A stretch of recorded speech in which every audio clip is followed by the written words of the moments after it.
2000 ಕಿಲೋಮೀಟರ್ನಲ್ಲಿ ಜನ ಸುರಕ್ಷಿತವಾಗಿ ಓಡಾಡೋದಕ್ಕೆ ನಾವು ಎಲ್ಲ ಪ್ರಯತ್ನವನ್ನ ಮಾಡಬೇಕು ಈ ಅಭಿಯಾನದ ಮುಖಾಂತರ ಅಂತ ಇವತ್ತು ಎಲ್ಲರೂ ಸೇರಿ ನಾವು ತೀರ್ಮಾನವನ್ನ ಮಾಡಿದ್ದೇವೆ. ಪ್ರಯತ್ನ ಮಾಡಬೇಕು ಅಂತ ಹೇಳಿದ್ರೆ ಏನೆಲ್ಲ ಮಾಡಬೇಕು? ಪಾದಾಚಾರಿ ಮಾರ್ಗಗಳಲ್ಲಿ ನಾನಾ ರೀತಿಯ ಒತ್ತುವರಿಗಳಿದಾವೆ, ಎನ್ಕ್ರೋಚ್ಮೆಂಟ್ಸ್. ಅಂಗಡಿಗಳವರು ಅಂಗಡಿಯನ್ನ ಮುಂದಕ್ಕೆ ಒತ್ತುವರಿ ಮಾಡ್ಕೊಂಡು ಬಂದಿದ್ದಾರೆ. ಅವುಗಳನ್ನ ಎಲ್ಲವನ್ನು ಕೂಡ ತೆರವು ಮಾಡಬೇಕು. ಅವರು ಜುಲೈ 1ನೇ ತಾರೀಕುವರೆಗೆ ಅವ್ರಿಗೆ ಟೈಮ್ ಕೊಡ್ತೇವೆ. ಜುಲೈ 1ರಲ್ಲಿ ಅವರೆಲ್ಲ ಎನ್ಕ್ರೋಚ್ಮೆಂಟ್ ಏನೇನ್ ಮಾಡಿದ್ದಾರೆ ಅದನ್ನ ಅವರೇ ತೆರವು ಮಾಡ್ಕೊಳ್ಳಿಲ್ಲ ಅಂತ ಹೇಳಿದ್ರೆ ಜುಲೈ 1ರಿಂದ ಡೆಮಾಲಿಷನ್ ಮಾಡೋದಷ್ಟೇ ಅಲ್ಲ, ಅವ್ರ ಮೇಲೆ ದುಬಾರಿಯಾದಂತಹ ಪೆನಲ್ಟಿನೂ ಕೂಡ ನಾವು ಹಾಕ್ಬೇಕಾಗತ್ತೆ. ನಾನು ಮನವಿ ಮಾಡ್ತಾ ಇದ್ದೇನೆ, ದಯವಿಟ್ಟು ಯಾರ್ಯಾರು ಅಂಗಡಿ ಮುಗ್ಗಟ್ಟುಗಳವರು ಪಾದಾಚಾರಿ ಮಾರ್ಗವನ್ನ ಒತ್ತುವರಿ ಮಾಡಿದ್ದೀರಾ, ಸುಪ್ರೀಂ ಕೋರ್ಟ್ನ ತೀರ್ಮಾನಕ್ಕೆ ಗೌರವ ಕೊಟ್ಟು ನಿಮ್ಮ ಒತ್ತುವರಿಯನ್ನ ನೀವೇ ತೆರವು ಮಾಡ್ಕೊಳ್ಳಿ. ನಾವು ಬಂದು ತೆರವು ಮಾಡೋದಿಕ್ಕೆ ಅನುವು ಮಾಡ್ಕೊಡ್ಬೇಡಿ. ನಾಳೆ ನಾವು ಬಂದ್ವಿ, JCB ತಗೊಂಡು ಬಂದು ಕಿತ್ತಾಕಿದ್ರು, ಬೇಕಾಗಿಲ್ಲ. ನಾನು ನಿಮ್ಗೆ ಮನವಿ ಮಾಡ್ತಾ ಇದ್ದೇನೆ, ನಿಮ್ಗೆ ಪ್ರಾರ್ಥನೆ ಮಾಡ್ತಾ ಇದ್ದೇನೆ, ದಯವಿಟ್ಟು ನೀವು ಒತ್ತುವರಿ ಮಾಡಿದ್ರೆ ನೀವೇ ಹಿಂದಕ್ಕೆ ತಗೊಳ್ಳಿ. ಸುಪ್ರೀಂ ಕೋರ್ಟ್ ಡೈರೆಕ್ಷನ್ ಇದೆ, ಗೌರವ ಕೊಡಬೇಕು. ಕಾನೂನಿಗೆ ನೀವು ಗೌರವ ಕೊಡಬೇಕು, ನಾನು ಗೌರವ ಕೊಡಬೇಕು. ಇದು ನನ್ನ ಮನೆ ಕೆಲಸ ಅಲ್ಲ, ನನ್ನ ಅನುಕೂಲಕ್ಕೆ ನಾನು ಕೇಳ್ತಾ ಇಲ್ಲ. ಬೆಂಗಳೂರಿನಲ್ಲಿ ಸುರಕ್ಷಿತ ಪಾದಾಚಾರಿ ಮಾರ್ಗ ಬೇಕು ಅನ್ನೋದು ಬೆಂಗಳೂರಿನ ಜನಗಳ ಬೇಡಿಕೆ, ಆಗ್ರಹ. ಅವರ ಆಗ್ರಹವನ್ನ ಸುಪ್ರೀಂ ಕೋರ್ಟ್ ಇದು ಮೂಲಭೂತ ಹಕ್ಕು ಅಂತ ಎತ್ತಿ ಹಿಡಿದಿದೆ. ಇಂಥ ಸಂದರ್ಭದಲ್ಲಿ ಕಾನೂನಿಗೆ ಗೌರವಿಸಬೇಕು, ಸಾರ್ವಜನಿಕರ ಹಕ್ಕನ್ನ ಗೌರವಿಸಬೇಕಾದ್ರೆ ದಯವಿಟ್ಟು ನಾನು ಮನವಿ ಮಾಡ್ತೇನೆ, ಯಾರ್ಯಾರು ಒತ್ತುವರಿ ಮಾಡಿದ್ದೀರಾ ನೀವೇ ಹಿಂದಕ್ಕೆ ತಗೊಳ್ಳಿ. ಇಲ್ಲ ಅಂತ ಹೇಳಿದ್ರೆ ಜುಲೈ 1ರಿಂದ ನಾವು ಕಾರ್ಯಾಚರಣೆ ಆರಂಭ ಮಾಡ್ತೇವೆ, ತೆರವು ಮಾಡ್ತೇವೆ. ಅದರ ಮೇಲೆ ನಾವು ಪೆನಲ್ಟಿನೂ ಹೆಚ್ಚಿನ ದುಬಾರಿ ಪೆನಲ್ಟಿಯನ್ನು ಹಾಕಬೇಕು ಅಂತ ನಾನು ಸೂಚನೆ ಕೊಟ್ಟಿದ್ದೇನೆ. ನಾನೇ ಕೊಟ್ಟಿದ್ದೇನೆ, ಇದು ನಾನೇ ಸೂಚನೆ ಕೊಟ್ಟಿದ್ದೇನೆ. ಬೇರೆಯವ್ರದ್ದು ಬ್ಲೇಮ್ ಇನ್ನೊಬ್ಬರ ಮೇಲೆ ಹಾಕೋದು ಬೇಡ. ಅಲ್ಲಿವರೆಗೂ ನಿಮ್ಗೆ ಟೈಮ್ ಕೊಡ್ತಾ ಇದೀವಿ, ಜುಲೈ 1 ತೆರವು ಮಾಡಿ, ಮುಕ್ತ ಮಾಡಿಕೊಡಿ, ಜನ ನೆಮ್ಮದಿಯಾಗಿ ಓಡಾಡ್ಲಿ. ಬೆಂಗಳೂರಿನಲ್ಲಿ ವರ್ಷಕ್ಕೆ 1000 ಜನ ಆಕ್ಸಿಡೆಂಟಲ್ ಸಾಯ್ತಾರೆ. ಅದರಲ್ಲಿ 30% ಜನ ಪಾದಾಚಾರಿಗಳು ಸಾಯ್ತಾ ಇದ್ದಾರೆ, ಫುಟ್ಪಾತ್ ಅಲ್ಲಿ ಸಾಯ್ತಾ ಇದ್ದಾರೆ. ಜನಗಳ ಜೀವನದ ಪ್ರಶ್ನೆ. ಬೆಂಗಳೂರಿನಲ್ಲಿ ಜನ ನೆಮ್ಮದಿಯಾಗಿ ಬದುಕಬೇಕಾದ್ರೆ ಸುರಕ್ಷಿತ ಪಾದಾಚಾರಿ ಮಾರ್ಗನೂ ಕೂಡ ಒಂದು ಅವಶ್ಯಕತೆ, ಮೂಲಭೂತ ಹಕ್ಕು ಇದು. ಸೊ ಹಾಗಾಗಿ ನಾನು ಮನವಿ ಮಾಡ್ತೇನೆ, ದಯವಿಟ್ಟು ಅಂಗಡಿ ಮುಗ್ಗಟ್ಟು ನೀವು ಬಿಸ್ನೆಸ್ ಮಾಡಿ, ನೀವು ಜೀವನ ಮಾಡಿ, ಆದ್ರೆ ಫುಟ್ಪಾತ್ ಅನ್ನ ಎನ್ಕ್ರೋಚ್ ಮಾಡಿ ಜೀವನ ಮಾಡಬೇಕು ಅಂತಿಲ್ಲ. ನಿಮ್ ಜಾಗದಲ್ಲಿ ನೀವು ಜೀವನ ಮಾಡಿ, ನಿಮ್ ಜಾಗದಲ್ಲಿ ನೀವು ಬಿಸ್ನೆಸ್ ಮಾಡಿ. ಫುಟ್ಪಾತ್ ನಿಮ್ ಜಾಗ ಅಲ್ಲ. ಫುಟ್ಪಾತ್ ಬೆಂಗಳೂರಿನ 1.5 ಕೋಟಿ ಜನಗಳಿಗೆ ಸೇರಿದಂತ ಆಸ್ತಿ. ಫುಟ್ಪಾತ್ ಸರ್ಕಾರದ ಆಸ್ತಿನೂ ಅಲ್ಲ, ಫುಟ್ಪಾತ್ ಜನಗಳ ಆಸ್ತಿ. ಅದನ್ನ ಗೌರವಿಸಿ ದಯವಿಟ್ಟು. ನೀವು ಬಿಸ್ನೆಸ್ ಮಾಡಬೇಕಾದ್ರೆ ನಿಮ್ ಜಾಗ ಒಳಗಡೆ ಬಿಸ್ನೆಸ್ ಮಾಡಿ, ನಾವು ನಿಮ್ಗೆ ಸಹಾಯ ಮಾಡ್ತೇವೆ. ಫುಟ್ಪಾತ್ ಅನ್ನ ಎನ್ಕ್ರೋಚ್ ಮಾಡಿ ಬಿಸ್ನೆಸ್ ಮಾಡೋದನ್ನ ಸಹಿಸ್ಲಿಕ್ಕೆ ಆಗೋದಿಲ್ಲ. ಎನ್ಕ್ರೋಚ್ಮೆಂಟ್ ಅಂದ್ರೆ ಬರೀ ಮುಂದಕ್ಕೆ ಎಕ್ಸ್ಟೆನ್ಷನ್ ಕಟ್ಕೊಂಡು ಬರೋದು, ನಿಮ್ಮ ಸಾಮಗ್ರಿಗಳನ್ನ ಅಲ್ಲಿಡೋದು, ಅಲ್ಲಿ ಅಂದ್ರೆ ನಿಮ್ಮ ಐಟಮ್ಸ್ ಅನ್ನ ಡಿಸ್ಪ್ಲೇ ಮಾಡೋದು ಅಷ್ಟೇ ಎನ್ಕ್ರೋಚ್ಮೆಂಟ್ ಅಲ್ಲ. ನೀವು ಪಾದಾಚಾರಿ ಮಾರ್ಗದಲ್ಲಿ ಜನ ಓಡಾಡೋದಕ್ಕೆ ಅಡ್ಡ ಬೋರ್ಡ್ಗಳನ್ನ ಇಟ್ಟರು, ನಿಮ್ಮ ಅಡ್ವರ್ಟೈಸ್ಮೆಂಟ್ ಬೋರ್ಡ್ ಇಟ್ಟರು ಕೂಡ ಅದು ಅಡಚಣೆನೆ. ಅದಕ್ಕೂ ನಿಮ್ಗೆ ಪೆನಲ್ಟಿ ಹಾಕ್ಬೇಕಾಗತ್ತೆ.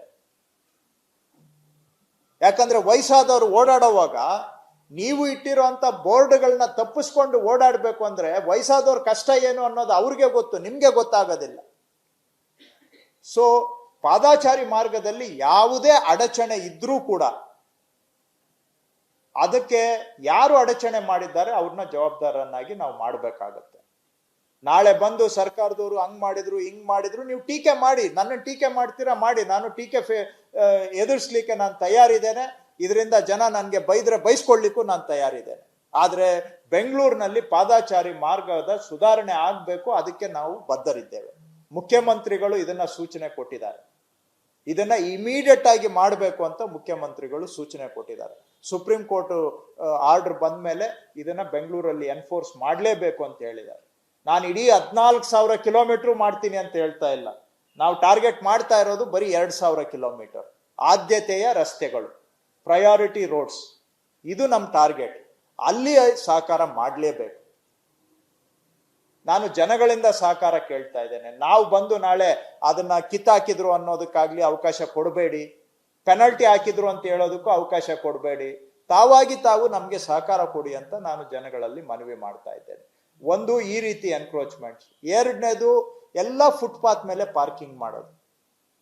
ಸುಪ್ರೀಂ ಕೋರ್ಟ್ನವರು ಅದನ್ನ ಅವರ ಆದೇಶದಲ್ಲಿ ಸ್ಪಷ್ಟವಾಗಿ ಹೇಳಿದ್ದಾರೆ.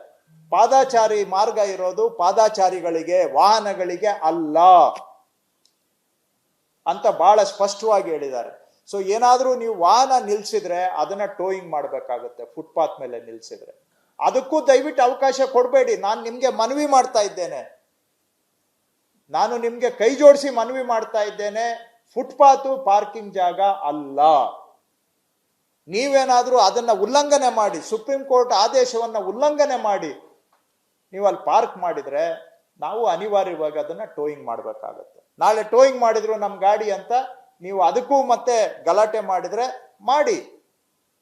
ಗಲಾಟೆ ಮಾಡೋದು ನಿಮ್ಗೆ ನಿಮ್ಮ ಹಕ್ಕು, ನಾನು ಅದನ್ನ ತಕರಾರು ಮಾಡಕ್ಕಾಗೋದಿಲ್ಲ. ಆದ್ರೆ ಸುಪ್ರೀಂ ಕೋರ್ಟ್ ಡೈರೆಕ್ಷನ್ ಪ್ರಕಾರವಾಗಿ ನಾವು ಪಾದಾಚಾರಿ ಮಾರ್ಗದಲ್ಲಿ ವೆಹಿಕಲ್ಗಳನ್ನ ನೀವು ಪಾರ್ಕ್ ಮಾಡಿದ್ರೆ ಟೋಯಿಂಗ್ ಮಾಡಬೇಕಾಗತ್ತೆ. ಅದರಿಂದ ನನ್ನ ಪಾಪ್ಯುಲಾರಿಟಿ ಕಡಿಮೆ ಆಗ್ಬೋದು, ನಾವು ಫೇಸ್ ಮಾಡಕ್ ತಯಾರಿದ್ದೇವೆ. ನಾವು ಕೇಳ್ತಾ ಇರೋದು ಬೆಂಗಳೂರಿನ 1.5 ಕೋಟಿ ಜನಗಳ ಹಿತಕ್ಕೆ ಕೇಳ್ತಾ ಇದೀವಿ, ಬಿಟ್ರೆ ನಮ್ದು ಯಾರ್ದು ಸ್ವಾಹಿತ ಇಲ್ಲ. ಇದೆಲ್ಲ ನಾವು ಮಾಡದೇ ಇದ್ರೆ ನಾವು ಆರಾಮಾಗಿರ್ಬೋದು. ಜನಗಳಿಂದ ಕೆಲವರು ಬೈದ್ರೆ ಬೈಸ್ಕೊಳ್ಳೋದನ್ನು ತಪ್ಪಿಸ್ಕೋಬಹುದು, ಆದ್ರೆ ಬೈಸ್ಕೊಂಡ್ರೂ ಪರವಾಗಿಲ್ಲ. ಇದು ನಮ್ಮ ಕರ್ತವ್ಯ. ಬೆಂಗಳೂರಿನಲ್ಲಿ ಸುಧಾರಣೆ ಆಗ್ಬೇಕು. ಆ ದೃಷ್ಟಿಯಿಂದ ನಾವು ಇದನ್ನ ಮಾಡ್ಲಿಕ್ಕೆ ಹೊರಟಿದ್ದೇವೆ. ಅದರ ಜೊತೆಗೆ ಸುಮಾರು ಕಡೆ ರಸ್ತೆ ಬದಿಯಲ್ಲಿ, ಕೆಲವು ಕಡೆ ಪಾದಾಚಾರಿ ಮಾರ್ಗದಲ್ಲಿ ಸುಮಾರು ಗಾಡಿಗಳನ್ನ ಅಲ್ಲೇ ಏನು ಬೀಡಾಡಿ ಗಾಡಿಗಳಂತಾರ, ಅದನ್ನ ಅಬಂಡೆಂಟ್ ವೆಹಿಕಲ್ಸ್, ಬೀಡಾಡಿ ಗಾಡಿಗಳು ಬಿದ್ದಿದ್ದಾವೆ. ಎಲ್ಲೋ ಅಲ್ಲಿ ಬಿಟ್ಬಿಟ್ಟು ಹೋಗಿದ್ದಾರೆ. ನಾವು ಎಲ್ಲ ಅಧಿಕಾರಿಗಳಿಗೆ ನಾನು ಸೂಚನೆ ಕೊಟ್ಟಿದ್ದೇನೆ, ಅದ್ರ ಮೇಲೆ ನೋಟಿಸ್ ಅನ್ನ ಸ್ಟಿಕ್ಕರ್ ರೂಪದಲ್ಲಿ ಅಂಟಿಸಿ ಅಂತೇಳಿ. ನಾವು ಈ ಕೆಲಸವನ್ನು ಕೂಡ ಜುಲೈ 1ರಿಂದ ಆರಂಭ ಮಾಡ್ತೇವೆ. ನೋಟಿಸ್ ಅಂಟಿಸ್ತೇವೆ. ಅದರಲ್ಲಿ ಜುಲೈ 10ನೇ ತಾರೀಕು ಒಳಗಡೆ ಬೀಡಾಡಿ ಗಾಡಿಗಳನ್ನ ಅವ್ರು ಎತ್ಕೊಂಡು ಹೋಗ್ಲಿಲ್ಲ ಅಂತ ಹೇಳಿದ್ರೆ ನಾವು ತಗೊಂಡೋಗಿ ಅದನ್ನ ಎಲ್ಲೋ ಗುಜರಿಗೆ ಹಾಕಿ ಅಲ್ಲಿ ಆಕ್ಷನ್ ಮಾಡಿ ಮಾರಾಟ ಮಾಡ್ಬೇಕಾಗತ್ತೆ. ನಿಮ್ಗೆ ಬೇಕಾದ್ರೆ ತಗೊಂಡೋಗಿ ನಿಮ್ ಮನೆಯಲ್ಲಿ ಇಟ್ಕೊಳ್ಳಿ, ಅಲ್ವಾ ನಿಮ್ ಖಾಸಗಿ ಜಾಗದಲ್ಲಿ ಇಟ್ಕೊಳ್ಳಿ. ರಸ್ತೆ ಇದನ್ನೆಲ್ಲ ನಿಮ್ ಬೀಡಾಡಿ ಗಾಡಿಗಳನ್ನ ಬಿಸಾಕೋದಿಕ್ಕೆ ರಸ್ತೆ ಕಸ ಎಸೆಯೋ ಜಾಗ ಅಲ್ಲ. ಸೊ ಜುಲೈ 1 ನಾವು ಸ್ಟಿಕ್ಕರ್ ಹಾಕೋದಿಕ್ಕೆ ಶುರು ಮಾಡ್ತೇವೆ. ಜುಲೈ 10ರಿಂದ ಈ ಗಾಡಿಗಳನ್ನ ಎತ್ಕೊಂಡೋಗಿ ಎಲ್ಲಾದ್ರೂ ಬಿಸಾಕಿ ಅಲ್ಲಿ ಆಕ್ಷನ್ ಮಾಡ್ಬೇಕಾಗತ್ತೆ. ಅಷ್ಟ್ರೊಳಗಡೆ ನೀವು ದಯವಿಟ್ಟು ತಗೊಂಡ್ಬಿಡಿ, ಎತ್ಕೊಂಡ್ಬಿಡಿ. ಜನಗಳು ಓಡಾಡೋ ಜಾಗದಲ್ಲಿ ತಗೊಂಡ್ ಬಂದು ನೀವು ಗಾಡಿಗಳನ್ನ ಅಲ್ಲಿ ಅಡ್ಡ ಹಾಕಿ ಜನಗಳು ಓಡಾಡೋದಿಕ್ಕೆ ತೊಂದರೆ ಮಾಡೋದನ್ನು ನಾವು ಸಹಿಸಲಿಕ್ಕೆ ಸಾಧ್ಯ ಆಗೋದಿಲ್ಲ. ಇದರ ಜೊತೆಗೆ ಕೆಲವು ಸಾರ್ವಜನಿಕರು ಹಾಗೂ ಸಮಾಜದ ಅನೇಕ ಸಿವಿಲ್ ಸೊಸೈಟಿ ಆಕ್ಟಿವಿಸ್ಟ್ಗಳು ಏನ್ ಹೇಳಿದ್ರು ಅಂದ್ರೆ, ಇದೆಲ್ಲ ಸರಿ ಎನ್ಫೋರ್ಸ್ಮೆಂಟ್, ಆದ್ರೆ ನೀವು ಫುಟ್ಪಾತ್ ಅಲ್ಲಿ ಓಡಾಡಿ ಅಂದ್ರೆ ಕೆಲವು ಕಡೆ ಅಲ್ಲಿ ಸ್ಲ್ಯಾಬ್ ಮುರಿದೋಗಿರುತ್ತೆ, ಕೆಲವು ಕಡೆ ಪಾದಾಚಾರಿ ಮಾರ್ಗ ಓಡಾಡೋದಿಕ್ಕೆ ಅಲ್ಲಿ ಸರಿ ಇರೋದಿಲ್ಲ, ಲೆವೆಲ್ ಇರೋದಿಲ್ಲ ಅಂತೆಲ್ಲ ಹೇಳಿದ್ದಾರೆ. ಅದಕ್ಕೆ ಇವತ್ತು ಎಲ್ಲ ಕಾರ್ಪೊರೇಷನ್ ಕಮಿಷನರ್ಸ್ ಹತ್ರ ಮಾತಾಡಿ ಇದಕ್ಕೆ ಅವರು 70 ಕೋಟಿ ರೂಪಾಯಿಯನ್ನ ಈ ಪಾದಾಚಾರಿ ಮಾರ್ಗಗಳ ರಿಪೇರಿಗೆ ಉಪಯೋಗಿಸ್ಬೇಕು. ಈ ಪಾದಾಚಾರಿ ಮಾರ್ಗ ಏನು ಫುಟ್ಪಾತ್ ಕನ್ಸ್ಟ್ರಕ್ಷನ್ಗೆ ಅಲ್ಲ, ಇರೋ ಫುಟ್ಪಾತ್ಗಳಲ್ಲಿ ಏನಾದ್ರೂ ನ್ಯೂನ್ಯತೆಗಳಿದ್ರೆ ಅದನ್ನ ಸರಿಪಡಿಸ್ಲಿಕ್ಕೆ, ರಿಪೇರ್ಗೆ, ರಿಸ್ಟೋರೇಷನ್ಗೆ 5 ಕಾರ್ಪೊರೇಷನ್ ಅಲ್ಲಿ 70 ಕೋಟಿ ರೂಪಾಯಿ ಇದಕ್ಕೋಸ್ಕರ ಖರ್ಚು ಮಾಡಿ ಈ ಎಲ್ಲಾ ಫುಟ್ಪಾತ್ ಅಲ್ಲ, ಅಟ್ಲೀಸ್ಟ್ 2,000 ಕಿಲೋಮೀಟರ್ ಫುಟ್ಪಾತ್ ಅನ್ನ ತತ್ಕ್ಷಣ ರಿಪೇರಿ ಕೈಗೆತ್ಕೊಳ್ಬೇಕು ಅಂತ ನಾವು ಹೇಳಿದ್ದೇವೆ. ಯಾಕಂದ್ರೆ